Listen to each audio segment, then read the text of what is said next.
선택하라고 하면 무조건 전 대한민국 선택할 거예요. 왜냐면 저는 뭐 어떤 분들은 저주가 많아서 지은 죄가 많아서 북한에 태어났다고 하는데 글쎄요, 제가 뭐 딱히 어떤 죄를 지어서 제가 북한에 태어난지는 잘 모르겠어요. 태어나 보니까 북한이었습니다. 그래서 우리 성도님들도 대한민국에 태어나게 해달라고 혹시 기도하시고 태어나셨나요? 보통 대부분 다 그렇죠. 뭐 99.9%라고 해야지 100%라고 하니까 또 어떤 분들은 기도하고 태어났다고 하시는 분이 계셔서 대부분 이제 태어나는 줄도 모르고 태어나셨잖아요.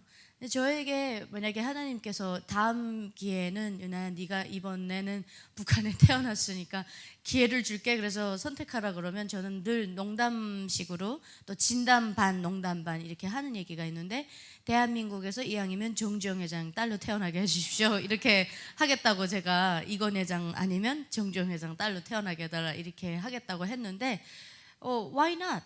왜 뭐 안 되겠습니까? 세상적인 눈으로 봐도 그렇지만 뭐 이왕이면 뭐 돈 많은 아버지 두면 좋지 않겠습니까?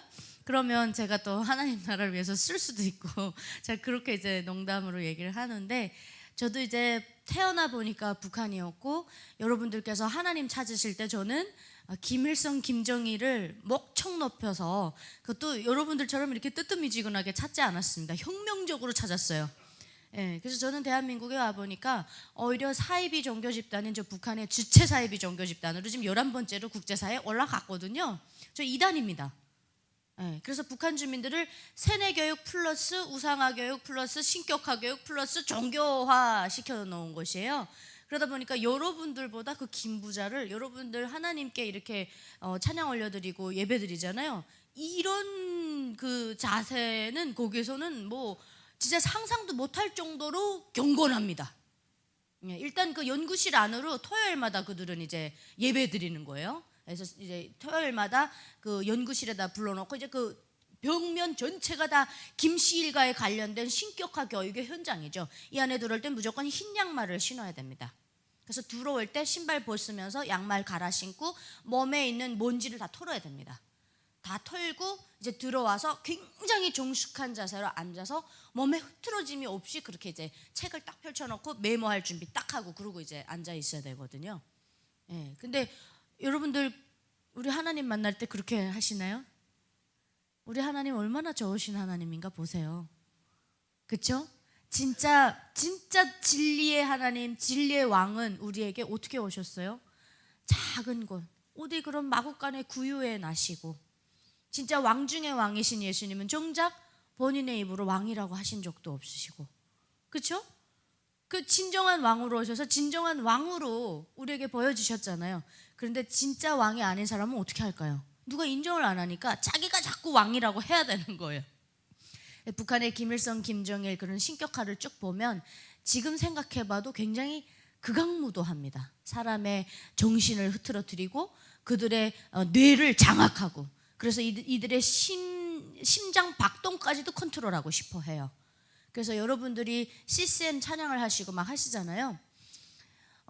이제 좀 있으면 그 아까 그 사랑 이제 찬양을 했잖아요. 박희정 목사님이 그 찬양을 작곡하시고 또 작사하시고 그런 분인데 그분이 이제 저의 간증을 보시고 또 제가 그 교회를 한번 이제 간증 집회로 갔었습니다.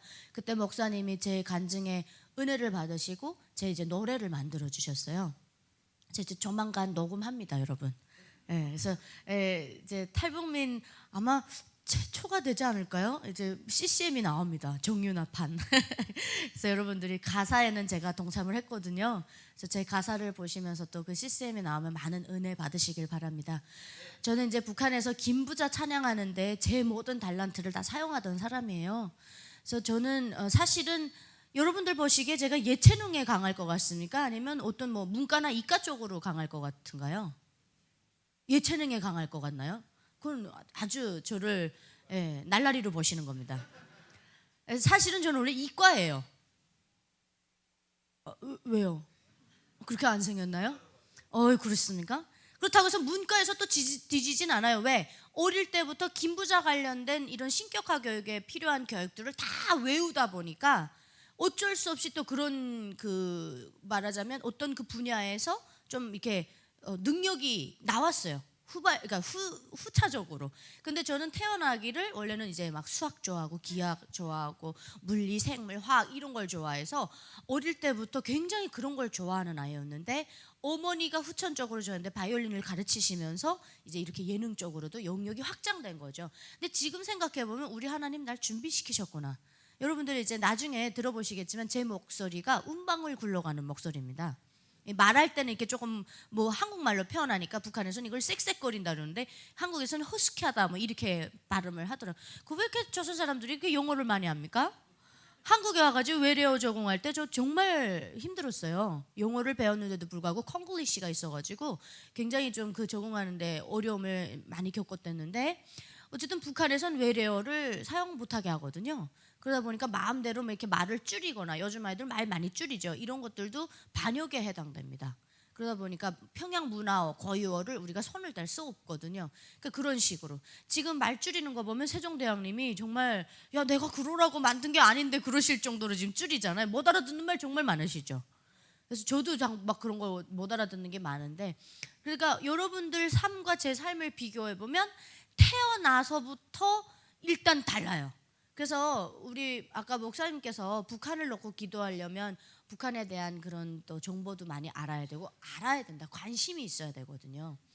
그러면서 저는 늘 성도님들께 무엇을 강조해서 그 딱 받아들이게 이제 제가 말씀을 드리냐면 여러분들이 성경책을 늘 끼고 살 수 있다라는 게 벌써 다른 겁니다.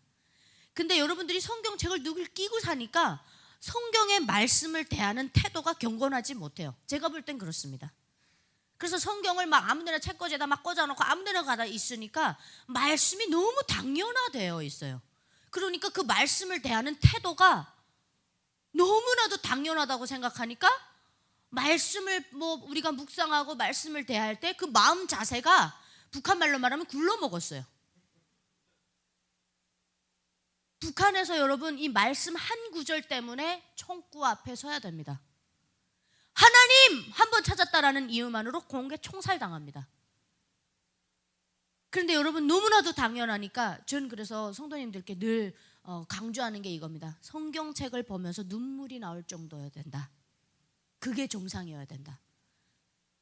너무 당연하다고 생각하니까 성경 봉독 안 하시죠. 통독도 안 하시죠. 왜? 뭐 날 많아. 솜털처럼 많은 게 날인데 뭐 언젠간 통독하겠지. 그런 자세가 너무나도 만연화되어 있어요. 즉 북한식으로 표현하면 혁명적이지 못하다는 겁니다. 혁명적일 필요가 있겠나? 이 좋은 세상에서? 글쎄요. 이 좋은 세상일까요, 여러분? 저는 대한민국에 와서 너무나도 이제 물질 만능주의 세상에 살아가면서 저도 한동안 탕자로 살면서 여러분 보상심리에 빠져가지고 저한테 막 퍼부었던 적이 있습니다. 저한테 있는 명품들은 다 그때 샀던 것들이에요. 근데 지나고 보니까 다 부질없는 거예요. 사놨으니까 사용하는 거지 지금 사라 그러면 안 살 것 같아요. 지금은 오히려 집너저스라는 세계 3대 투자가의 수행비서가 되고 나서부터는 야 그때 이거 쓸데없는 거 샀던 돈 다 모았다가 그때 주식에 투자했었으면 얼마나 좋았을까 이 생각하거든요. 그게 다 단계가 있더라고요.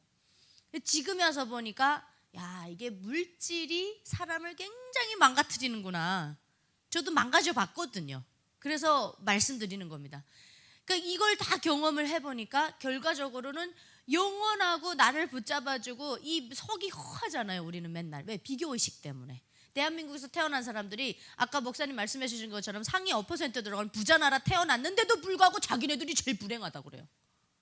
왜 불행하냐 물어보면 서울에 아파트가 없어서 불행하대요. 그 궁극적인 목표가 거기가 있는 거예요. 더 좋은 아파트, 더 좋은 브랜드, 더 좋은 평수, 더 커야 되고. 그게 뭐가 중요합니까? 하나님 나라 갈 때 그 아파트 지고 갈 거예요 뭐. 괜히 그 사람 자기 자신을 힘들게 하잖아요. 물론 예전부터 돈이 많아서 내려오면서 큰 아파트 살고 그거는 너무 좋은 거, 행복하시면 좋은 거죠. 근데 굳이 막 그게 목표가 돼가지고 막 비교되는 삶을 살다 보니까 이분들이 너무 지치는 거예요 삶이. 그러니까 젊은 세대들 보면 안타까워요. OECD 평균 국가 대한민국 이렇게 잘 사는데 자살률 1위입니다. 누구는 이 대한민국에 살고 싶어서 목숨을 수십 번 걸어서 들어왔는데 여러분들이 그렇게 목숨을 너무 쉽게 생각하시면 저 같은 사람은 내가 잘못된 곳으로 왔나? 이렇게 생각한다니까요. 그래서 저는 딴 거 없습니다. 대한민국에 온 게 너무나도 감사한 게 뭐냐, 하나님 하고 불러도 누가 와서 나를 구두발로 치고 들어와서 잡아가지 않으니까 감사하고, 그 자유민주주의가 있는 게 너무나도 감사하고, 그리고 여러분들 자유민주주의 근간을 흔들려고 할 땐 여러분 목숨 걸고 싸우셔야 됩니다. 왜? 여러분들 속에서 하나님의 성전을 빼앗으려고 하기 때문에. 그래서 자유민주주의가 소중한 거예요. 자유민주주의가 허락되지 않는 북한에서 태어나니까 하나님만 불러도 총살시켜버리잖아요. 그런 자유가, 종교의 자유가 있다는 게 얼마나 소중한지를 여러분들이 알아야 그 시스템의 근간이 흔들릴 때 목숨 걸고 나가서 싸울 수 있는 겁니다. 그래서 대한민국의 오늘날의 이 민주주의, 이 멋진 나라는 크리스찬들이 만들어 온 거예요. 3.1운동도 마찬가지입니다. 그때 하나님 믿는 사람들이 길거리로 먼저 나왔어요. 난세의 영웅들은 다 하나님을 내 구주로, 나의 정말 인생의 주인으로 삼았던 분들이 다 나왔다는 거예요. 여러분들이 제가 왜 혁명 얘기하는지 그래야 이해가 되실 겁니다. 그런데 뜨뜻미지근해가지고 나한테서 하나님을 빼앗으려고 하는데도 아무 생각 없이 끌려다닌다? 그럼 내 안에 내 몸이 하나님 성전 아닙니까, 여러분?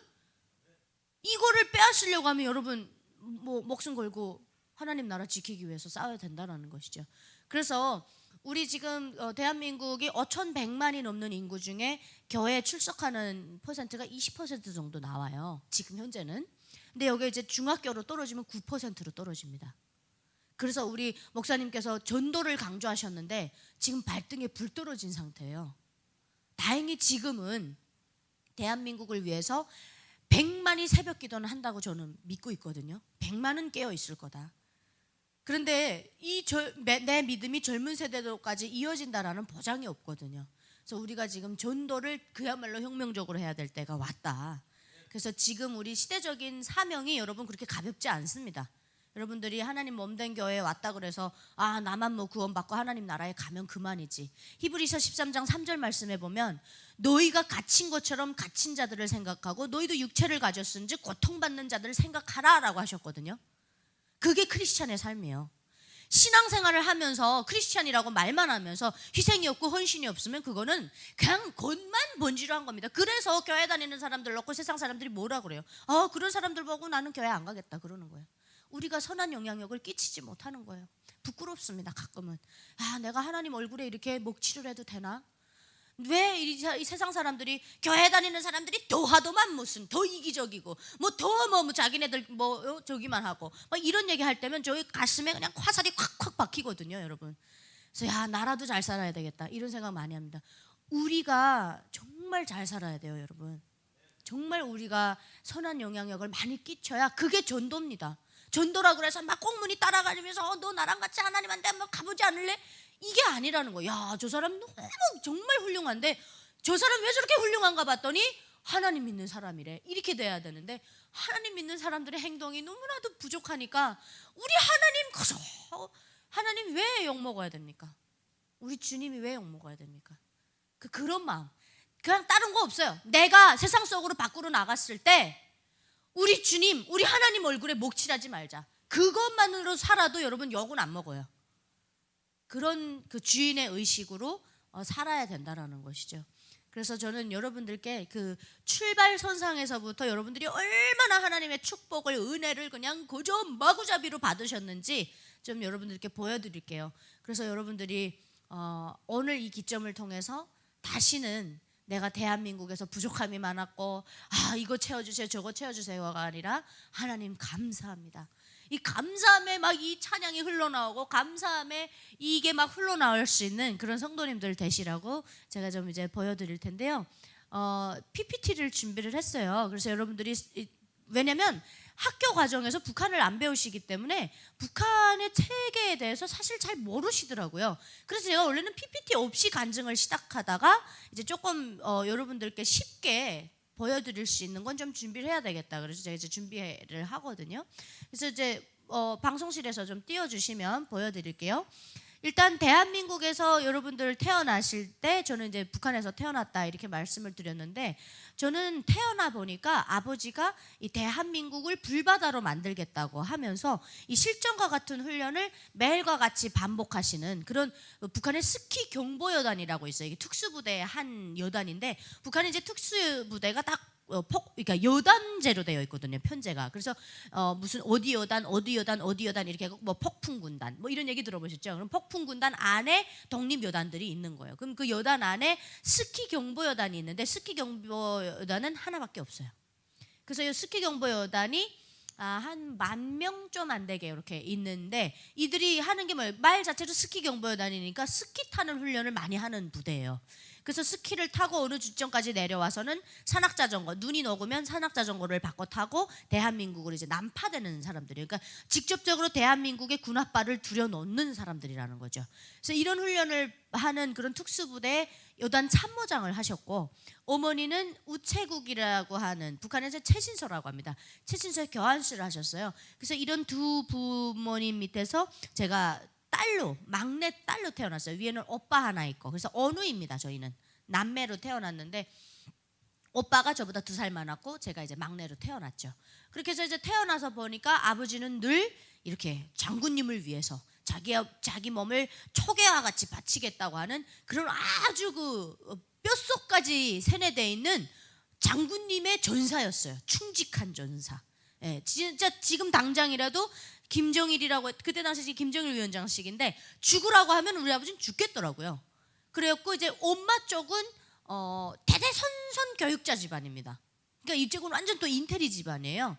그렇게 해서 이제 태어났는데 아버지는 함경도 사람, 어머니는 평안도 사람. 그래서 이제 제가 섞이게 됐죠. 그러면 이제 성도님들의 익숙한 건 여기 이북 어도가 익숙하실 거예요. 왜냐하면 우리가 오늘이 17일이니까 어제 그저께가 8.15 광복절이었죠. 그러니까 광복 당시에 북한은 저랬습니다. 네, 왼쪽, 여러분들이 보시는 왼쪽. 그렇게 해서 이제 강원도 포함해서 6개 도였는데 1948년도에 남북한이 두 정부가 똑같이 출범을 합니다.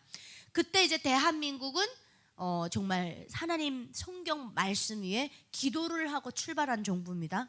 그래서 대한민국이 우리 목사님께서 말씀해 주셨다시피 이렇게 영적으로 깨어있는 이 동아시아 나라 중에 대한민국만큼 영적으로 부흥한 나라가 없습니다. 중국도 못했고 홍콩도 못했고 일본도 못했고 그 어디도 못했어요. 대한민국은 하나님으로부터 분명히 선택된 민족입니다. 그렇게 했는데 정부를 출범하고 보니까 김일성 첫 번째 이제 그 북한에서는 뭐 주석, 김일성 주석, 수령 뭐 이렇게 호칭하는데 김일성 정권 딱 잡고 보니까 통일 방안 3가지 중에 두체제 한국가라고 하는 연방제를 생각을 한 거예요. 근데 두체제 한국가로 나가려면 남북한이 똑같이 투표를 하게 되는데 이럴 때 대한민국과 똑같이 행정구역을 가지고 있어야 유리하다고 판단을 한 거죠. 그래서 이제 여러분들이 아까 보셨던 이 오른쪽에 지금 바뀌어져 있는 그 북한의 지도를 보면 많아졌어요? 적어졌어요? 딱 봐도 많아졌죠. 그렇게 해서 항해도를 남북도로 가르고 평안북도였던 자리에 자강도를 만들어냈고 함경 남북도 지역에서 양강도를 만들어냅니다. 이렇게 해서 이제 3개 도를 생으로 만들어내고 강원도까지 합치면 9도가 되어봅니다. 그래서 대한민국이 8도거든요. 그러면 이제 강원도는 어차피 한 개 도가 갈라졌으니까 치지 않고 그렇게 해서 이제 북한의 8도를 만들어 버린 것이죠. 그래서 저는 이렇게 지도가 바뀐 다음에 태어난 세대이기 때문에 원래는 평안북도에서 태어난 거로 되지만 지금 바뀐 상태에서 볼 땐 전 자강도라는 데서 태어났어요. 그래서 자강도가 어떤 곳이냐면 6.25 전쟁 당시 저 자강도에 김일성이 임시정부를 만들어 놓고 거기서 전쟁을 진두지휘했어요. 그래서 포탄이 하나도 떨어지지 않은 곳인데 왜 그럼 저기다 했냐? 자강도라는 저 평안북도 요 지역이 완전히 요새입니다. 화강암지대로 산세가 첩첩산중인데 이거는 미사일 공격을 할래도 여러분들 혹시 그 영화 보셨나요? 탑건 2를 보면 계곡을 비행해서 가서 곡사로 쏴서 떨어뜨리는 이 수행을 하기 위해서 AI가 가지 않고 굳이 조종사가 들어가거든요. 그런 작전을 펼쳐야 되는 것이 저기입니다. 그래서 저쪽은 우리 역사에 굉장히 연관이 많은데 우리 일사후퇴가 왜 시작됐냐면 저쪽에서부터 시작된 거예요. 저기가 우리 한반도에서 제일 추운 중강진이 있는 곳입니다. 그래서 우리가 일사후퇴 시작됐던 게 미 해군사단이 들어가고 우리 국군이 들어갔어요. 저기까지 중강진 저쪽 들어가서 장진호에서 전투를 벌이게 됩니다. 근데 장진호에 들어갔는데 눈이 너무 많이 오게 되고 혹한에 갇혀버려요. 뭐가 못 들어오냐면 후방 물자가 들어오지 못하게 됩니다. 눈에 갇혀서. 근데 그때 당시 중국의 중공군이 20만이 밀고 내려와요. 그래서 어쩔 수 없이 후퇴하자 했는데 제일 빠르게 나올 수 있는 게 함경남도 함흥에 있는 함흥부두가 제일 빠른 루트였어요. 그렇게 해서 이제 쭉 후퇴를 해서 내려와서 그때 미국이 가지고 있던 함선에서 그 군장비들을 다 바다에 버리고 20만이 넘는 전쟁 난민을 싣고 내려오게 되죠. 그럼 북한에 있는 전쟁 난민들은 왜 그때 그 배에 올라탔냐? 그 히로시마 나가사키에 떨어졌던 원자폭탄을 북한에 떨어뜨린다고 소문이 난 거예요. 루머가 돌았던 거죠. 근데 실제로 메가더 장군은 그까지 생각했다 그래요. 그렇게 해서 이제 그 타서 내려오면서 20만이 내려오면서 그 과정에 김치 5호인가 7호까지 아무튼 그 태어났어요. 2박 3일 동안에. 그렇게 해서 제가 거제도에 한번 가서 이제 2박 3일 동안 교회를 쭉 돌았어요. 그때 김치 5호 분께서 오셨었어요. 정말 저는 제가 사는 이 삶이 너무 신기할 따름입니다. 하나님의 일을 하다 보니까 정말 많은 경험을 하나님께서 시켜주시는데, 그렇게 해서 이제 시작되다 보니까 저 장진호 전투가 있었던 그곳이 자강도예요. 거기 굉장히 가까워요. 그래서 특수부대, 그 스키 부대가 저기에 생긴 거예요. 눈이 많이 오니까. 그래서 태어나서 저는 아버지 어머니가 출신 성분이 좋다 보니까, 넘겨주시면요, 북한의 이제 출신 제도에 대해서 여러분들께 좀 말씀을 드릴게요. 북한은 크게 3계급으로 나눠놨어요. 3계급으로 나눠놓고 계층을 나눠놓는데, 인도의 카스트 제도는 7개 제도입니다. 근데 여러분, 북한은 몇 개 계층으로 사람의 핏줄을 나눠놨을까요? 그럼 자유롭게 맞춰보십시오. 3계급 안에서 몇 개 계층으로 나눠놨을까요? 10개요? 네, 10개. 또요? 더 쓰실 분 없으십니까? 10개로 나눠줬으면 참 좋았을 텐데 56개 계층으로 나눠져 있습니다. 북한에서 출신 성분은 나의 생명과 직관되어 있습니다. 그래서 아버지가 저기 특별군중이었으면 자식도 특별군중, 그의 자식도 특별군중, 이게 독재 세습 정권만 유지되는 게 아니라 저 핏줄이 대대손손 연결됩니다. 그러니까 이 밑바닥에서 태어난 사람은 얼굴도 못 본 할아버지 때문에, 조상 때문에 간부 발전도 못하고 평생 만년 천년 그렇게 살아야 되는 거예요. 여러분들 받아들이시겠어요? 대한민국에서 상상도 할 수 없죠. 그러니까 북한은 저렇게 계급을 나눠놓은 이유가 무엇인가? 굉장히 똑똑한 거예요. 저렇게 나눠놓으면 자기네들끼리 전쟁합니다. 밑에 계층에서 공부를 잘해서 위로 올라오려고 하면 기본군 중에서 그것들을 잘라버립니다. 그 싹을. 그 다음에 기본군 중에서 특별군중, 핵심군중으로 올라오려고 하면 그 싹을 기득권 세력이 또 잘라버립니다. 알아서 자기네들끼리 권력 다툼을 하고 그 안에서 충성 경쟁을 하면서 자연스럽게 김씨 일가가 원하는 그 독재 정권을 떠받드는 구조로 나가는 겁니다. 그래서 기득권 세력은 이 구조를 유지하면서 그 북한 사람들을 그대로 바보화 작업을 만들어서 자기네들한테 온전히 순종할 수 있는 도구로, 노예로 만드는 작업을 계속해서 하고 있어요. 그 과정에서 12년제 의무교육 안에서 김씨 일가에 대한 신격화 교육을 계속해서 시키고요.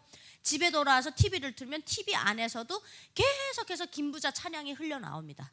여러분들이 하나님 찬양하시는 거 그거에 그냥 한 몇백 배로 더 한다고 보면 돼요. 왜? 여러분들 집에 가셔서 계속 CCM 들으십니까? 그러면 하나님 관련된 기록 영화 계속 보십니까? 다큐멘터리? 안 보시잖아요. 북한은 24시간이에요. 그런 강도 높은 신격화 교육을 태어나서부터 죽을 때까지 받는 거예요. 그래서 아이들이 어린이집을 딱 가게 되면 그 한글 떼자마자 할아버지, 대원 스님 고맙습니다 이 인사를 매일과 같이 초상화에다 놓고 하면서 들어오는 거예요. 그 유치원으로 타가서로 들어오는 거예요. 근데 우리가 하나님께서 지금 우리 한반도의 상황을 어느 쪽으로 만들고 계시냐면 복음 통일만 가능하게 만들어 놓으시거든요 지금. 왜냐면 제가 대한민국에 와서 살아보니까 이 80년이라는 세월을 우리가 떨어져 살았죠. 교육이 너무 달라져 있고요. 북한은 역사 날조 교육을 너무 많이 시켰기 때문에 교육이 제대로 된 교육이 아닙니다. 그래서 교육적으로 그들을 설득시키기 쉽지 않아요. 그 다음에 교육이 달라져 있고 문화가 달라져 있고 정치도 달라져 있고 그다음 사회적 기반도 굉장히 많이 달라져 있어요. 그래서 어떤 거로든 그들과 통일을 하려면 마찰이 생깁니다. 특히 정치적으로는 이념 전쟁 이런 것들 또 해야 돼요. 근데 단 한 가지 하나님 지금 북한 주민들을 준비시켜 놓으신 게 뭘 배워놨냐면 그들은 순종하는 법을 알아요. 무조건적인 순종합니다. 그들은. 여러분들 하나님께 무조건적인 순종하시나요? 그랬으면 좋겠어요, 여러분. 그러길 바랍니다. 궁극적으로는 우리가 그렇게 돼야죠. 근데 북한은 이미 무조건적인 절대적인 순종이 뭔지를 다 배웠어요. 그래서 그들만큼 순종하는 민족도 이 세상에 없습니다. 강압적인 순종이긴 해도 순종이 무엇인지는 다 알고 있어요. 근데 어디에 순종하고 있냐? 잘못된 아버지에게 순종하고 있어요. 그 아버지를 진짜 아버지로 복원시켜주면 되는 거예요. 생각보다 쉬울 수 있습니다, 여러분. 북한의 복음통이라는 거 너무나도 안일하게 생각하고 이거 정말 가능할까? 이렇게 너무 두렵게 생각하지 마십시오. 왜냐하면 하나님께서 하시면 순간에 되는 거거든요. 근데 우리가 준비되어 있으면 되는 겁니다. 우리가 말씀으로 무장돼 있고 하나님 나라 건설하는 데 있어서 내가 정말 하나님의 특전사가 되겠다라는 그런 각오와 사명감만 있으면 북한 주민들에게 딱 들어갔을 때 너희가 신격화 교육 받았지. 근데 그 신격화 교육의 원조가 있는데 그분이 우리의 진정한 아버지인데 김씨 일가가 그 아버지를 베껴다가 그 자리에 자기네들이 다 들어가 앉았어라는 것만 여러분들이 해명할 수 있으면 돼요. 그러려면 여러분들이 확신의 믿음이 있어야 되고 그분들을 설득할 수 있는 말씀의 깊이도 있어야 되는 거예요. 그래서 여러분들 아시다시피 김일성은 기독교 집안의 장남이었죠. 알고 계셨죠, 여러분? 그래서 김일성의 외할아버지는 칠골교회 담임 목사님이셨어요. 네? 그다음에 어머니는 하나님을 너무 사랑해서 자기 이름을 원래 태어날 때도 목사 딸이었으니까 강신실 이렇게 이름을 지었지만 자기가 그걸 바꿔서 강반석으로 개명했어요. 하나님 너무 사랑했기 때문에. 그 다음에 아버지 김영직은 공산주의자들을 너무나도 싫어했어요. 그래서 이분은 독립운동가였어요. 공산주의자들이 이제 이분이 한의사였거든요. 침을 많이 놔주셨는데 그 중국에 가서 있을 때도 독립운동을 할 때도 공산주의자들이 오면 치료를 안 해줬어요. 아버지 김영직이. 그래서 결국은 몇 번의 시해 사건을 걸치다가 그들로부터 살해당합니다. 그럼 그런 집안의 장남이 어머니 손잡고 교회도 나갔던 사람인데 이런 사람이 아버지를 죽인 공산주의자들, 그 아버지는 공산주의자들 정말 싫어했어요, 김영직은. 근데 자기가 공산주의자가 돼버렸어요. 그리고 하나님께서 그렇게 싫어하시는 바다 밑에도 땅 위에도 하지 말라고 했던 우상화를 본인이 그것도 교주가 돼가지고 완전 사이비 이단을 만들어버린 거죠. 그러니까 뭐냐면 김정은의 몸속에는 크리스천의 피가 흘러요. 세상적으로 봤을 때는 김정은 목 하나 따내면 끝나는 거 아니야? 절대 안 끝나죠. 기득권 세력이 있는데 어떻게 끝나겠습니까? 그래서 우리는 세상이 요구하는 대로 끌려가는 게 아니라 하나님께서 어떻게 하시면 이걸 좀 바꿔주실 수 있으실까? 그럼 우리 기도가 따라줘야 되겠죠. 그래서 우리의 기도는 김정은 하나 어떻게 하는 이게 아니라 김정은이 회개하게 해달라라는 기도가 나와야 되는 거예요. 김정은이 회개해서 정말 모든 걸 다 되돌릴 수 있으면 얼마나 좋겠습니까? 그런데 그 기도가 우리가 아직 약하지 않았었나? 한번 자아성찰 해보십시오. 신앙인의 삶은요, 건강하게 가려면 원래는 여러분들이 계속 자아성찰 하셔야 돼요. 내가 하나님 뜻대로 지금 가고 있나? 내가 살아오는 이 삶이 하나님께서 원하시는 삶이 맞는가? 자아성찰이 없는 신앙은 건강할 수가 없어요. 늘 진단해 보셔야 됩니다. 하나님과 내 사이에 누가 낀 게 없는가? 이 사이에 돈이 막고 있질 않나? 이 사이에 명예욕이 나를 막고 있지 않나? 내 욕구가 막고 있지 않나? 항상 진단해 보셔야 됩니다. 그래서 우리의 기도가 부족했기 때문에 아직까지 북한의 저 정권, 독재 정권이 3대 이어오지 않을까. 근데 여러분, 역사적으로 4대를 넘기질 잘 못하더라고요. 우리가 그 고려 때도 보면 최 씨가 정권을 잡았던 때가 있잖아요. 4대째 망하거든요. 그래서 우리도 4대째는 우리의 기도가 하나님 나라에 정말 상달이 돼서 하나님께서 어떻게 김씨 정권을 좀 바꿔주시지 않을까, 좀 그런 희망을 품고 기도를 좀 절실하게 해야 되지 않을까, 그런 생각을 해봅니다. 그래서 이제 저 같은 경우는 저 출신 성분에서도 완전 상위 계급에 태어난 거예요. 왜? 특수부대 참모장이 되려면 여러분 그 간단한 계급 가지고는 안 돼요. 그러니까 의도하든 의도치 않든 저 꼭대기에서 태어났어요. 어머니 쪽도 마찬가지고. 그런데 이제 출신 성분 따라서 교육을 시키다 보니까 저는 좀 남다른 교육을 받았었죠. 그래서 저를 넘겨주십시오. 어디에다 보내냐면 자강도에서 태어났는데 제가 대학을 저기 제일 꼭대기에 뼈쪽 튀어나온 함경북도 해령이라는 곳이 있습니다. 저 해령시 앞이 바로 중국인데 중국이 이렇게 육안으로 보여요.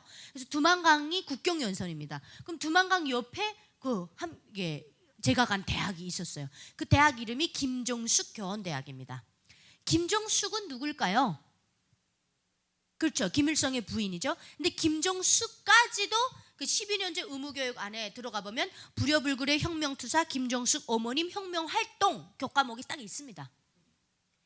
위대한 수령 김일성 대원수님 혁명 역사, 경애하는 지도자 김정일 원수님 혁명 역사. 그렇게 해서 이제 김정숙까지 3대 위인이라고 하거든요. 북한에서 이 혁명 역사 과목이 딱 있습니다. 여기서 100점 만점 못 나와주면 4년제 대학 못 가요. 아무리 출신 성분 좋아도.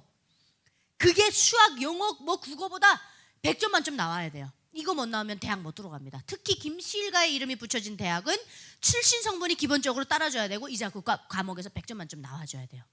그러니까 여러분 얼마나 쓸데없는 걸 여기다가 박아버리는지 보십시오. 제가 지금 제일 억울한 게 나 거기서 20년 동안 그 후라이 날조된 김시일가의 혁명 역사를 여기다 때려 박은 게 제일 내 시간이 아까워요. 나 그 시간이었으면 얼마나 많은 세상에, 좀 물론 글쎄 하나님 나라에 갔는데 세상 지식이 필요하냐마는 그래도 기초적인 건 배웠을 거 아닙니까? 뭐 대한민국에 와보니까 쓸데없는 세상 지식이 너무 많아서 하나님으로 오는 길을 막고 있긴 하더라고요. 예. 그래서 뭐 어찌 보면 이것도 하나님께서 뭐 잘했다, 이렇게 좀 해주셨다라는 그런 느낌이 들기는 하지만 어찌됐건 저는 20년 동안 저곳에서 공부를 하면서 김시일가에 관련된 혁명 역사 교육을 빼놓은 적이 없어요. 그렇게 해서 이제 김정수 교원대학을 딱 갔는데 콧대가 얼마나 높아졌겠습니까? 김시일가의 이름이 붙여진 대학, 그것도 김정수 교원대학, 북한에 하나밖에 없는 교원대학입니다. 그것을 딱 가게 되니까 콧대가 그냥 하늘을 찔렀죠. 근데 그때 제가 그 교원대학을 갈 수 있었던 이유가 저희 아버지가 특수부대에서 군복무를 하실 때 월동훈련을 나가셨다가 왼손을 잃으시거든요. 사고로. 그래서 이 왼손을 잃다 보니까 저 자강도에서 태어난 사람은 자강도를 벗어날 수 없습니다. 저기가 군수공장이에요. 완전 요새입니다. 저기는 들어가고 나가고를 철저하게 금지시켜서 태어난 사람은 저기서 벗어날 수가 없는데, 지금 생각해 보니까 우리 하나님 아버지 손을 가져가심으로써 공식적으로 우리 가족이 아버지 고향으로 갈 수 있는 기회가 생긴 거예요. 근데 그것이 하필이면 국경이에요. 그 국경 아무나 못 가거든요. 왜?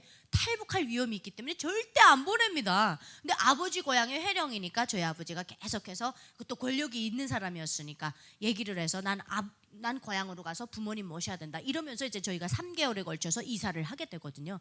그래서 제가 그쪽으로 아버지이기 때문에 이사를 가게 되면서 김정숙 교원대학에 들어가게 됐는데, 저희 아버지가 아무리 군인의 정복은 벗었다 할지라도 이 완전 김시일가의 충직한 전사였잖아요. 그러다 보니까 북한이 또 그런 건 잘해요.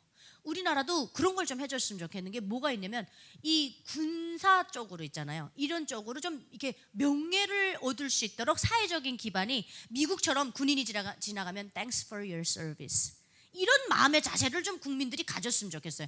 전쟁 안 끝난 나라에서 군인만큼 중요한 일을 하는 사람들이 어디 있습니까? 그런데 우리는 군인을 군발이 이렇게 부르더라고요. 그렇게 하면 저한테 정말 그날은 저랑 싸움 붙는 날입니다. 그렇게 말하지 마십시오, 여러분. 여러분들의 안보와 여러분들의 편안한 잠자리 그 우리 국군 장병님들이 지켜주고 계시는 겁니다. 여러분들의 아들이고 여러분들의 남편이고 여러분들의 오빠가 될 수도 있고, 그렇지 않습니까? 그걸 왜 군발이라고 그럽니까?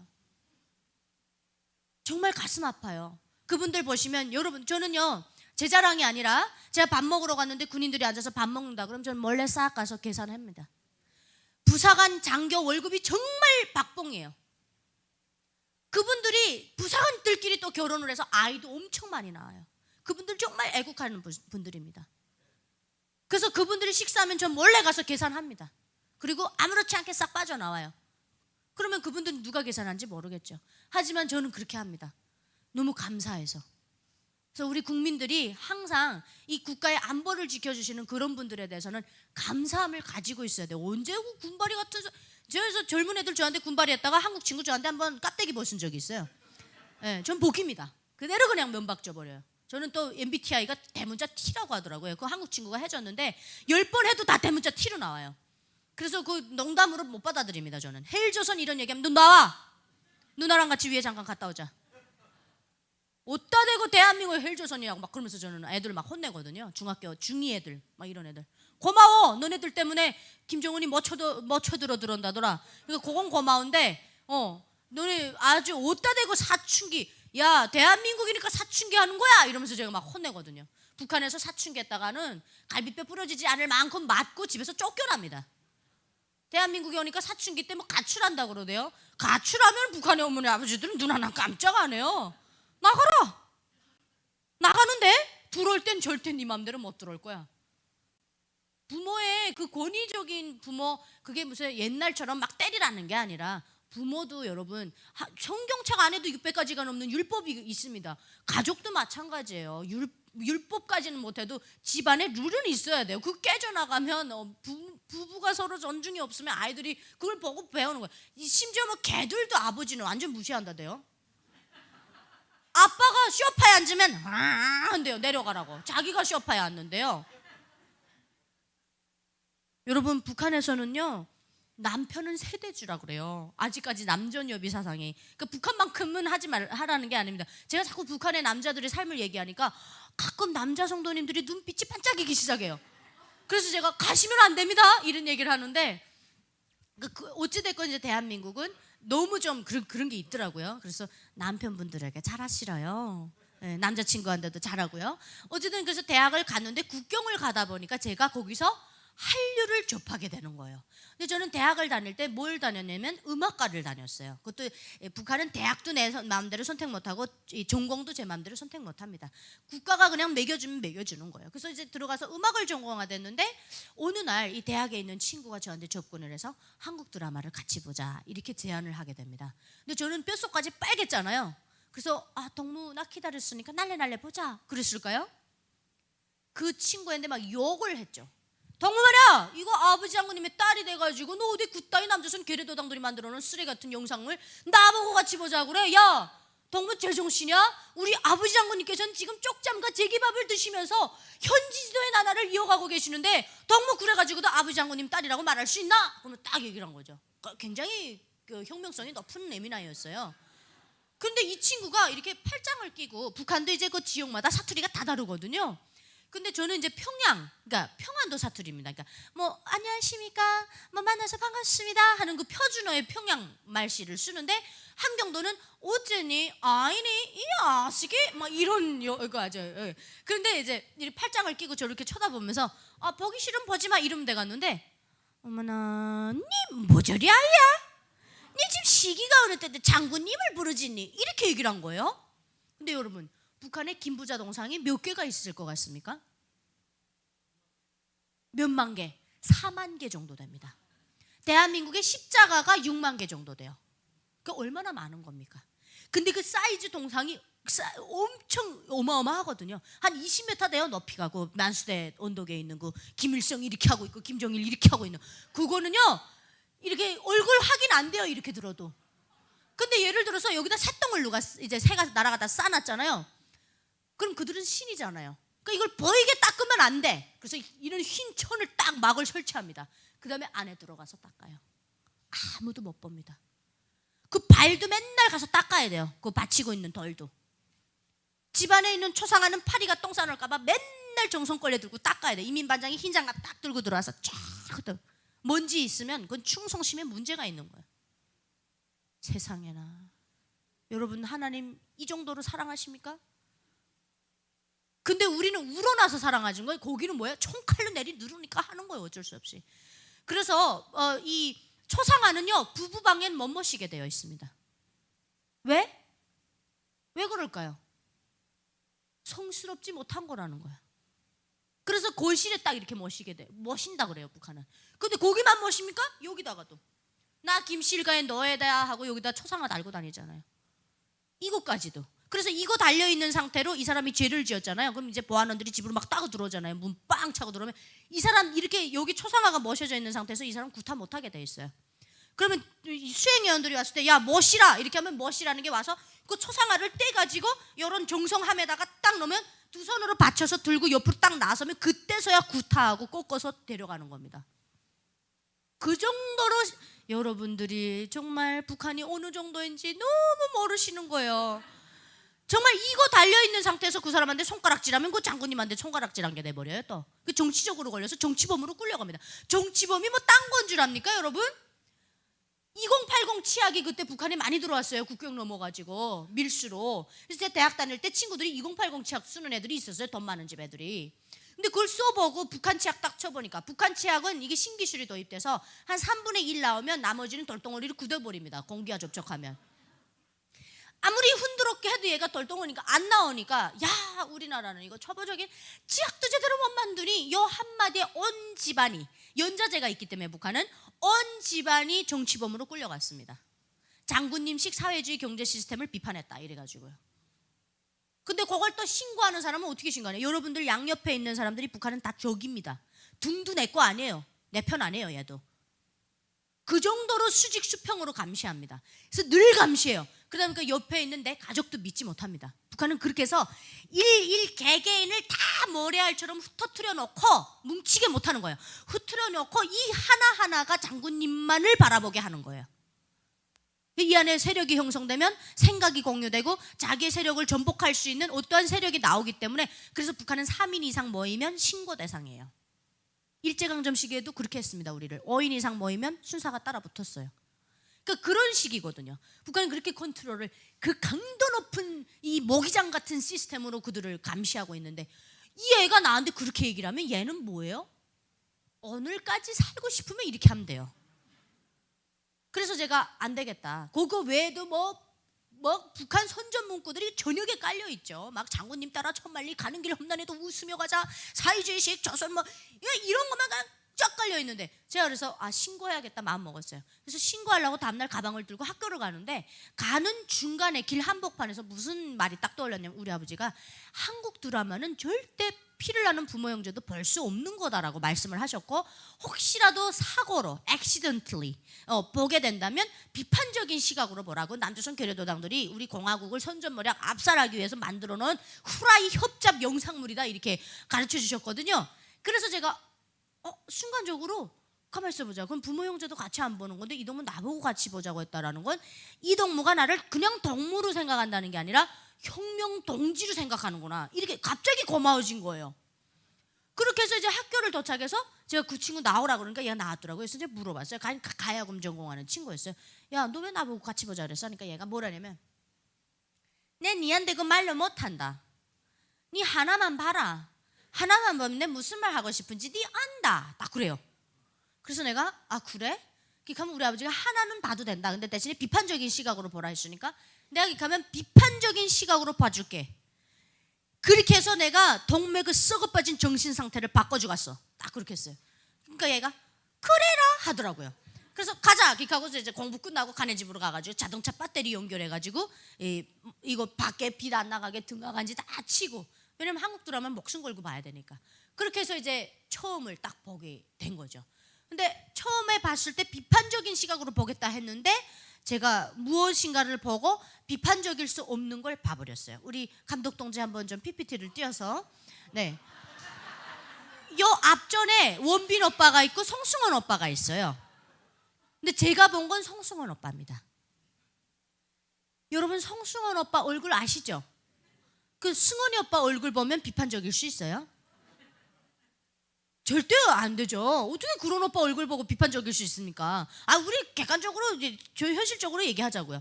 근데 제가 그 오빠 얼굴 딱 보는 순간 비판적으로 봐야 되겠다라는 그 생각이 쑥 사라진 거예요. 근데 얼굴만 잘생겨야 하나 말을 그렇게 이쁘게 하는 거예요 이분이. 은서야 어서 가자. 그리고 이 오빠한테 막 빠져가지고 막 이러는데 원빈 오빠가 딱 나타나가지고 사랑은 돈으로 사는 거라고 하더라고요. 근데 제가 여기까지만 해도 괜찮았어요. 발리에서 생긴 일이라는 드라마를 봤는데 와 여주인공이 남자 기시함을 때려버리는 거예요. 서지섭을 때려버리더라고요. 근데 서지섭이 맞고 미소 짓으면서 반격을 안 하고 맞고 가만히 있는 거예요. 북한에서 남자 얼굴에 손을 댔다? 이거는 생활청각감입니다. 이거는 사회적 기반을 흔들어버리는 아주 사회주의에 사는 사람이면 할 수 없는 행동이에요. 그런데 남자 기시험을 딱 때렸는데 뭐 남자 또 맞고 가만히 있어요. 때리질 않고. 북한에서 남자 얼굴 때렸다 그러면 그냥 그 몇 배로 돌아오거든요. 그래서 그걸 보고 어머나 저런 세상이 있어? 말도 예쁘게 하고 뭐 가방 들고 화장실 앞에서 기다리라 그러면 가만히 기다려주고 너무나도 이게 세상이 완전 북한하고 정반대인 거예요. 그래서 제가 그 다음에 이거 뭐야 이게 내가 아는 대한민국이 다가 아니구나. 그렇게 해서 이제 드라마를 교육으로 제가 받아들이는 거예요. 제가 분명 그 12년제 교육안에서 배웠던 대한민국은 남조선 이렇게 명칭을 했고요. 왜냐하면 미군정의 식민지라는 거예요. 미국 놈들의 식민지고, 그다음에 아이들이 월사금을 못 내서 학교 못 가서 콩팥을 팔고 뭐 무슨 눈을 팔고 명동에 가서 그렇게 구걸질을 하고 있고, 미군들 군화를 닦아주고 그리고 초콜릿 받아 먹고, 저 청계천 양쪽으로 판자집 개집을 짓고 살고 있고, 썩고 병든 자본주의 세상이기 때문에 사람이 옆에서 굶어 죽어나가도 자기가 차고 있는 군목걸이를 개목에다 채워주지, 자기가 키우는 개한테다. 그거 다 있습니다. 자료하면 이렇게 개 끌고 가면서 이렇게 착 있는 그 개목에다 채워주지, 죽어가는 사람 먹여 살리지 않는다는 거예요. 근데 제가 드라마를 보니까 무슨 연탄봉사 가고 뭐 어디 독거노인 뭐 쌀봉사 가고 이런 게 나오는 거예요. 그래서 야, 이거 뭐야 도대체. 야, 나는 이렇게 말하고 여기. 그래서 제가 1년 동안을 드라마를 봐버린 거예요. 그래서 엄청 많이 봤어요. 시대적으로 막 목욕탕집 남자들, 순풍산부인과, 뭐 첫사랑, 미안하다 사랑한다, 겨울연가, 천국의 계단, 뭐 가을동화, 뭐 이브의 모든 것, 뭐 안 본 드라마가 없이 그렇게 많이 봤습니다. 그러니까 거기다 용돈을 갖다 다 써버리고. 한국 드라마 비쌉니다, 여러분. 북한에서 사보려면. 그러니까 집이 돈이 있으니까 그런 걸 갖다가 이제 다 거기다가 썼던 거죠. 그래서 1년 가까이 쫙 보니까 제 여기에 이제 세뇌되어 있던 이 교육이 쭉 빠져나가고 완전히 저를 이 대한민국 사회를 보게 한 거죠. 근데 제가 야, 이거 아무리 거짓말한다 하기로서는 이 드라마가 저 공항에 넘쳐나는 저 비행기는 어떻게 갖다가 동원시키며 저 길에 저렇게 끝없이 왔다 갔다 하는 자동차는 어디서 그럼 다 동원시킨 거냐. 이게 이제 안 풀리는 숙제였던 거예요. 결정적으로 그래서 저를 탈북시킨 게 장동건 오빠예요. 그 장동건이 2부에 모든 것에서 그 여자한테, 자기가 좋아하는 여자한테 고백을 했는데 이걸 안 받아준다고 마음이 아프다고 이제 여권을 들고 공항을 나가서 미국을 날아가거든요. 그 장면에서 제가 충격을 받게 됩니다. 미국을 날아갔는데 국가의 허락을 안 받고 가더라고요. 국가의 허락을 안 받고 가는 것도 모자랐는데 이 사람이 가는 이유가 국가대표 선수도 아니고 외교관도 아니고 마음이 아파서 힐링하러 간다는 거예요. 이게 저한테 너무나도 큰 충격이었습니다. 야, 저 그럼 남조선 사람들은 자기가 마음 먹으면 비행기 타고 아무데나 날아다닐 수 있다는 얘기네? 그럼 우린 왜 못해? 이렇게 된 거죠. 그러니까 제가 그 다음에는 의식이 깨어나게 되는 겁니다. 의식이 깨니까 더 이상 대학에 가가지고 그걸 못 듣고 앉아있겠는 거예요. 그리고 제가 이제 대학을 졸업하면 교사가 됩니다. 초등학교 교사. 그럼 그 아이들에게 제가 4살 때부터 받았던 그 교육, 위대한 시령 김일성 태원 스님께서는 1912년 4월 15일 우리 민족의 태양으로 솟아나셨습니다 하면서 그 교육을 또 시켜야 되는 거예요, 얘네들한테. 근데 저의 마음은 어때요? 이미 야, 이거 잘못됐구나라는 걸 알고 있는데 그게 나오겠느냐고요. 그 의식이 깨니까 거기 잊질 못하겠는 거예요. 그래서 저는 드라마를 1년 정도 보니까 저를 완전히 계몽시켜버렸어요. 그야말로 일제강점 시기에서 우리가 계몽됐다는, 제가 정말 그 세상에서 계몽됐습니다. 그렇게 하고 집으로 돌아와가지고 아버지 돈 1200불을 훔쳐요. 1200불을 훔쳐가지고 저희 아버지가 그때 당시 국토감독 때 대장 왕별 하나를 달고 있었거든요. 그러니까 뇌물이 장난 아니었습니다. 그래서 그 뇌물이 있다 보니까 우리 아버지가 부정부패를 혁명적으로 해주신 덕분에 그 1200불을 훔쳐서 국경민대 중대장 찾아가서 단도직입적으로 전 얘기를 했어요. 중대원지, 제가 두만강을 넘어야 되겠는데 얼마 드리면 되겠습니까? 하니까 50불만 내라는 거예요. 전 1200불을 훔쳤는데. 그렇게 해서 이제 50불을 내고 제가 두만강을 넘는 디데이가 딱 잡히게 됩니다. 저는 집으로 돌아와서 1월 달부터 준비를 하죠. 마음의 준비를 쫙 하다가 3월 1일 날 기차를 타기 위해서 이제 집을 이렇게 빼꼼히 문 열고 나오다가 누군가로부터 이렇게 뒷덜미 딱 잡힙니다. 저는 그 누구에게도 제 이 계획을 말한 적이 없어요. 누구한테 잡혔을까요? 엄마한테 잡혔어요. 엄마한테 딱 잡혔는데 새벽 4시에 이렇게 도둑고양이처럼 나오니까 엄마가 딱 잡았는데, 유나 너 어디 가니? 이렇게 물어보는 거예요. 근데 아버지는 지금 집에서 주무시고 계시고 오빠는 군대 가 있는 상태였습니다. 근데 제가 말을 못하니까 엄마가 끌고 들어가질 않으시고 집안에 들어가서 옷을 입고 따라 나오셨어요. 그렇게 하고 대문을 나선 밤에야 저한테 유나 너 이 시간에 어디 가? 이렇게 물어보니까 제가 대답을 못했거든요. 근데 우리 어머니가 그러는 거예요. 유나 너 중국 갈라기니? 그래요. 왜냐면 저 원래 한국 드라마 보는 거 우리 엄마 다 알고 있었거든요. 그런데 제가 대답을 못하니까 너 설마 남조선 갈라기니? 이렇게 물어봤어요. 왜냐면 그때 회령시에 탈북을 해서 뭐 한국 기도를 하다 잡혀 나온 사람 공개 총살 당하는 거, 또 중국 넘어갔다, 국경 도시니까 그런 탈북자들이 정말 많았습니다. 그런 것들을 보다 보니까 아는 거예요, 어머니들도. 근데 제가 밤에 딱 나가니까 엄마가 물어봤던 거죠. 그래서 제가 대답을 못하니까 저희 어머니가 저를 끌고 들어가야 되는데 그러질 않으시고 유나 앞장서라 이러는 거예요. 그래서 저는 또 앞장섰어요. 근데 엄마랑 나란히 걷기 시작한 거예요. 걸어서 지금 새벽길을 내려오는데 엄마가 그러시는 거예요. 저는 정말 상상도 못한 얘기를 엄마가 하시는 거예요. 유나야, 이제부터 엄마가 하는 말 똑바로 듣더라. 엄마가 봐도 이 나라엔 비전이 없어. 21세기에 이거 정신제 대통령으로 이렇게 가갔다는 거, 이건 나라의 미래가 없어. 엄마 아버지야 이젠 뭐 여기서 다 살았는데 뭘 하니? 근데 너 같은 아들이야 앞길이 구말리 같은데 엄마가 이제라도 너 끌고 들어가서 집안에다 앉혀놓을 수 있는데 너의 그 원망을 평생 들으면서 살 자신이 없구나. 부모가 너의 육체적인 생명을 낳아줬다고 너의 운명까지 좌지우지할 자격은 없단다 그러는 거예요. 역시 인테리 집안의 자식은 다르더라고요, 생각이. 그러니까 우리 어머니는 그동안 이렇게 불만이 많은데도 밖으로 말은 못하고 생계형 충성을 해오셨던 거예요. 자, 이 대목에서 저는 여러분들께 말씀드리고 싶습니다. 많은 분들이 왜 북한 사람들 저렇게 거짓말인 거 뻔히 알면서 눈물 흘리면서 저러고 당하고 저 세뇌교육 당해 저렇게 살아가고 있냐, 바보들 아니냐 이러시는데요. 북한은 인터넷이 없고요, 외부 세계 문물을 접할 수가 없습니다. 다 철동봉쇄를 해서 거대한 감옥으로 만들어놨어요. 이 안에서 자기 말을 안 들으면 전역에 있는 12개의 정치범 수용소에다가 나뿐만 아니라 온 가족을 갖다가 수감시켜버립니다. 그래서 나만 어떻게 건드리면 이거 해보겠어요. 근데 내 뱃속에 있는 자식까지 죽여버리기 때문에 그거 쉽지 않습니다. 내 가족의 목숨을 걸고 도박을 해야 돼요. 자, 그렇다면 북한 주민들은 지혜롭고 영리해서 저 독재 정권 밑에서 2,500만이 살아남았을까요? 아니면 바보고 멍청이고 정말 답이 없는 사람들이어서 살아남았을까요? 지혜로 살아남은 거예요. 그 독재 정권 밑에서 니들이 원하는 게 이거니? 그럼 내가 목숨을 부지해야 여러분 뭘 해볼 거 아닙니까? 개죽음 당하면 그게 무슨 가치 있는 삶이겠습니까? 너네들이 원하는 거 해줄게. 그래서 북한의 2,500만은 뭐가 돼 있냐? 다 국민 배우가 되어 있습니다. 연기를 그렇게 잘해요. 우리 원순이 왔다 그러면 말라 하고 띄워줍니다. 울라 그래요. 보위원들이 와가지고 야 울어. 다 울어요. 이런 국민 배우들이 되어 있는 거예요. 그런데 그거를 서로 터놓지만 않을 뿐이에요. 왜? 서로가 감시하니까. 총칼로 내리 누르기 때문에. 근데 우리 어머니는 속으로 다 생각하고 계셨다가 유나가 길을 떠나니까 진실을 말하고 계시는 거예요. 그러면서 어머니가 그러는 거예요. 유나야 가라. 난 우리 유나 믿어. 우리 유나는 4살 때부터 빨간 벗겨놓고 바위돌 위에 올려놔도 살아남을 아이 같았어. 그러면서 잡혀나오지 않겠다고만 약속하라. 너 잡혀나오면 우리 집안 싹 다 멸족돼.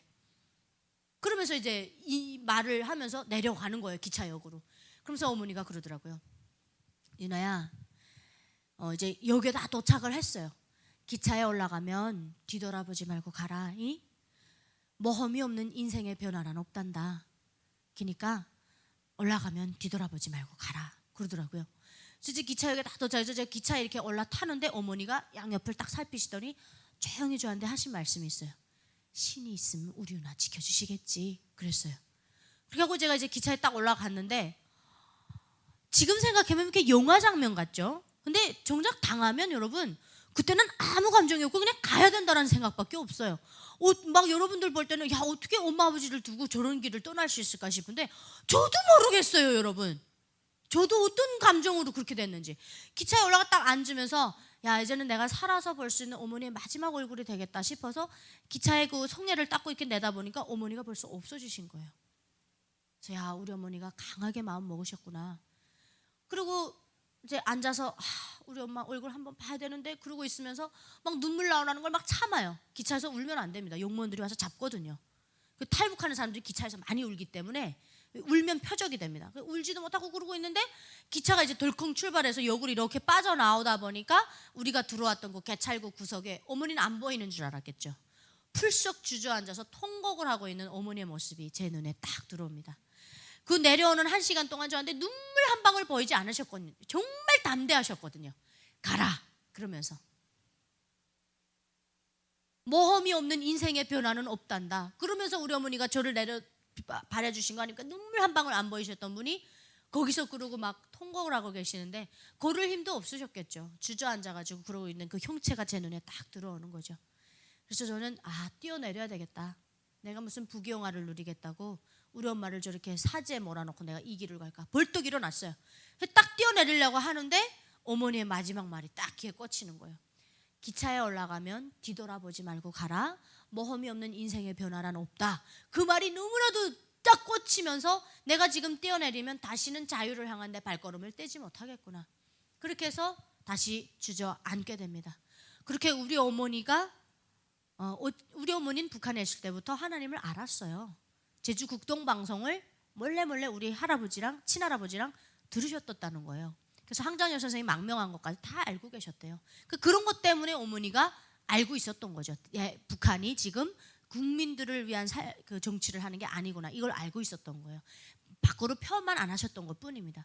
그래서 어머니의 이런 희생이 있으니까 저는 중국을 무사히 넘었어요. 새벽 4시에 중대장 손을 잡고 넘어서 중국, 미얀마, 라오스, 태국 이렇게 해서 이제 태국으로 들어가게 되거든요. 근데 태국을 딱 도착해서 들어갔는데 그때서부터 직접적으로 하나님의 그 역사가 일어났던 것 같아요. 제가 이제 태국에 딱 도착해서 치앙라이라는 국경으로 들어갔습니다. 그 탈북 과정은 여러분 저한테 3일을 주셔야 제가 말씀드릴 수 있어요. 근데 이제 시간 관계상 제가 뚝 뛰어넘었어요. 그 탈북 스토리는 여러분 눈물 없이는 못 듣습니다. 저희는 11명이 같이 했는데 그 11명 안에 5살짜리 아기도 있었고 70대 할머니도 계셨습니다. 그러니까 우리 가정이 얼마나 험난했을지는 여러분들이 나중에 인터넷에 들어서 한번 좀 찾아보십시오. 그렇게 해서 이제 딱 들어갔는데 치앙라이에 들어가서 저희가 경찰에 잡혀야 돼요. 무조건.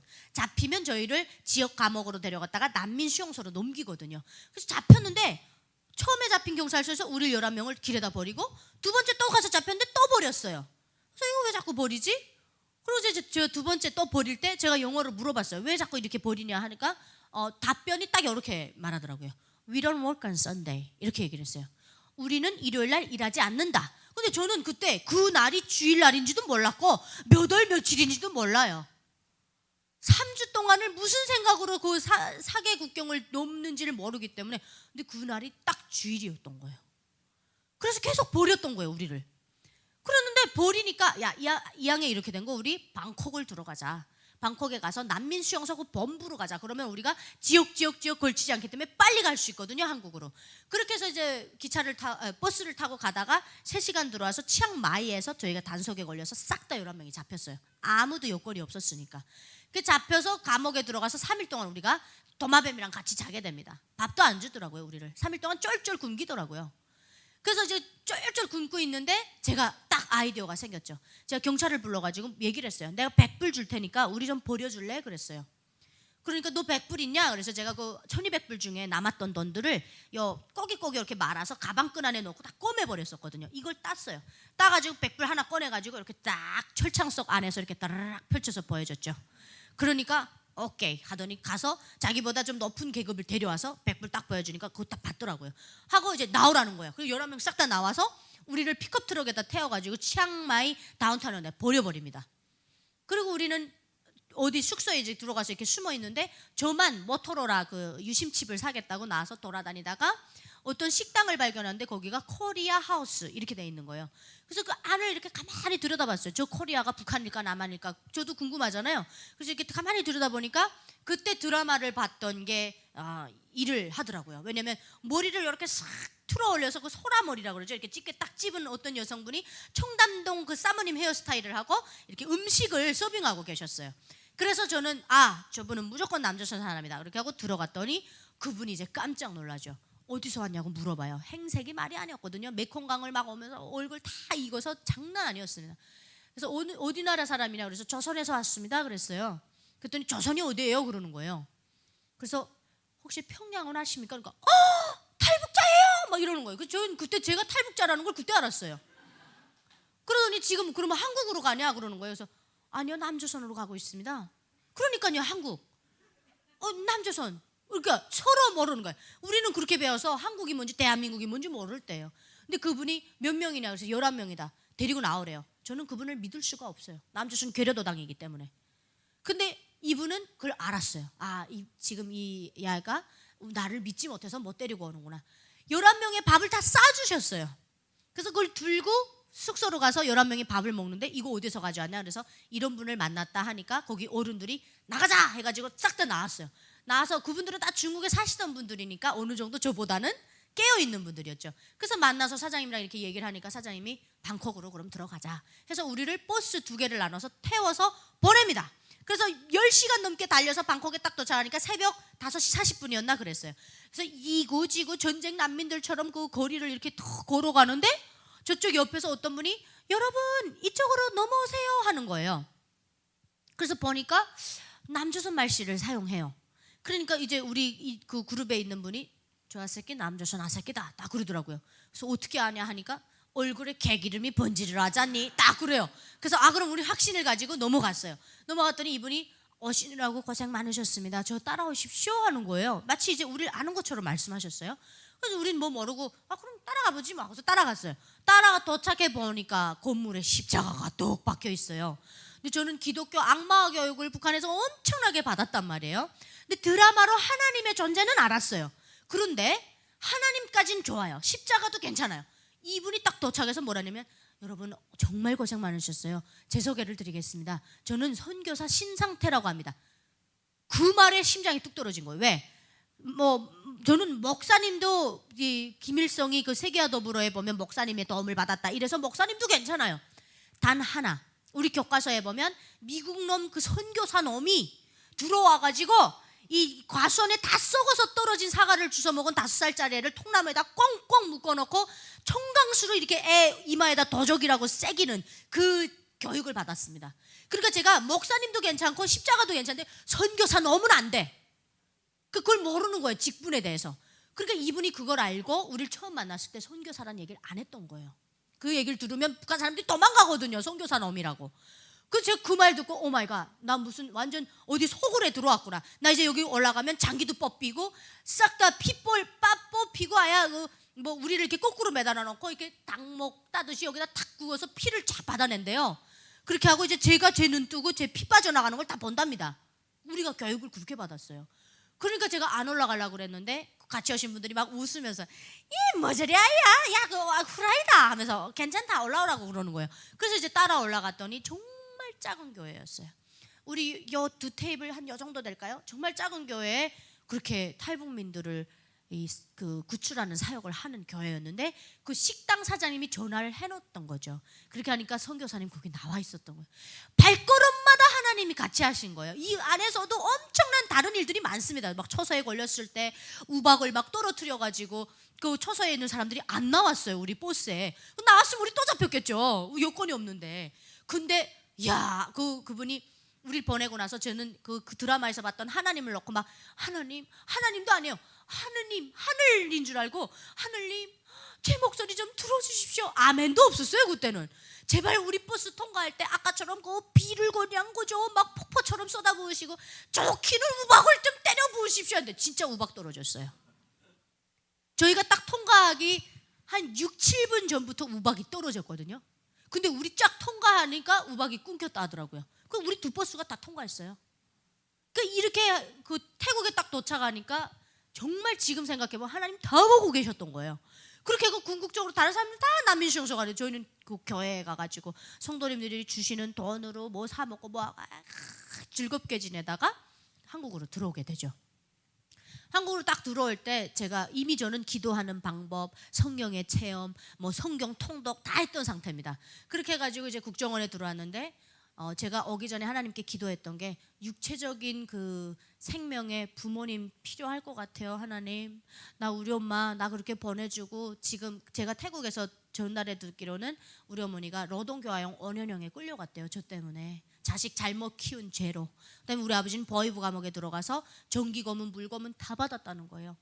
그걸 알고 있었으니까 제가 하나님께서 저한테 그때 주셨던 마음이 너는 멋에다 애쓰더다. 그것도 선교사님들과 목사님들이 그렇게 말하니까 저는 그렇게 알고 있었어요. 그런데 제가 하나님께 멋된 기도를 했던 게 만약에 멋에고 애쓰더라면 하나님 육체적인 생명의 부모님도 좀 데려다 주십시오. 안 그러면 나 이 생명 어떻게 부지할지 모르겠어요. 이러면서 이제 멋된 기도를 올렸었는데 제가 국정원에 들어와서 아버지를 만났어요. 이미 아버지는 저를 잡겠다고 중국을 넘으셨다가 한국으로 들어와 계셨거든요. 그렇게 해서 아버지를 국정원에서 만났습니다. 그 다음에 아버지를 딱 만났는데 아버지가 그러는 거예요. 지금 엄마를 빨리 구출하지 않으면 엄마 오늘 내일 한다. 몸무게가 36kg대로 빠져 있다는 거예요. 거기다 12시간씩 강도 높은 노동을 하고 있어서 엄마의 생명이 위태롭다. 그렇게 해서 이제 전 하나원 나오자마자 그래서 대학을 다니다가 다 접었습니다. 접고 아버지가 열심히 일해가지고 돈을 꾸고 뭐고 막 해가지고 엄마가 저체중이니까 3국으로 못 돌아요 절대. 그래서 저희 어머니를 비행기를 태워서 모셔와야 되거든요. 근데 그때 비행기 한 명 태우려면 한 사람이 3,800만 원 정도가 필요합니다. 저한테 어떻게 그런 돈이 있겠습니까? 그러니까 그죠? 막 여기저기 다 돈 끌어 다니고 막 이러는 거죠. 우리 아버지 벌어금으로 받은 거 다 그냥 해가지고 엄마를 2년 만에 구출을 했어요. 근데 정말 우리 어머니가 다 죽게 됐더라고요. 얼굴은 새까맣게 검버섯이 올라와 있고 정말 뭐 그 잔인 무도하기는 뭐 말할 것도 못 돼요. 근데 이제 저한테 오빠가 있잖아요. 오빠가 지금 군대 가 있잖아요. 이 오빠를 또 데려와야 되겠는 거예요. 그래서 오빠까지 비행기로 데려오려고 하니까 우리 셋이 또 그때 열심히 일했습니다. 정말 고생 많이 했어요. 그렇게 해서 이제 오빠까지 딱 데려다 주시고 근데 오빠도 다 비행기로 오다 보니까 북한을 떠나서 2박 3일 만에 대한민국으로 들어왔거든요. 제가 오빠까지 오고 나서 하나님을 떠나서 탕자로 산 적이 있습니다. 더 하나님을 잘 믿어야 되는데 얼마나 죄인인가 보십시오. 오빠까지 오니까 간절함이 없어져가지고 그 다음에는 완전 자유 이거에 빠져가지고 한국 친구들 손잡고 클럽을 출근했어요. 그 다음부터는. 그렇게 해서 이제 탕자로 살다가 하나님께서 저를 몸으로 2번을 아프게 대수술 2번을 열흘 연속으로 시켜버리십니다. 그렇게 해서 이제 데리고 오셨을 때 다시 내가 하나님에 대한 그 마음을 회복하고 나는 하나님을 떠나서 살 수 없구나라는 걸 알게 되고 그때 하나님과 제가 독대를 하게 되는 계기가 있는데 불 꺼진 예배당에 제가 그때 지구촌 교회를 섬기고 있었어요. 그래서 이제 갔는데 제가 정말 죽어 들어가는 소리로 하나님 유나 왔어요 했을 때 저희 하나님은 그 평안도 사투리를 하시더라고요. 이렇게 유나완 되게 부드러우셨어요. 정말 좋으신 하나님, 사랑이 많으신 하나님. 저 그때 접했어요. 진짜로 유나완 하셨어요.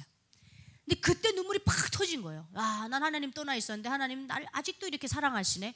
근데 하나님께서 그러시는 거예요. 유나 춤 잘 추더라.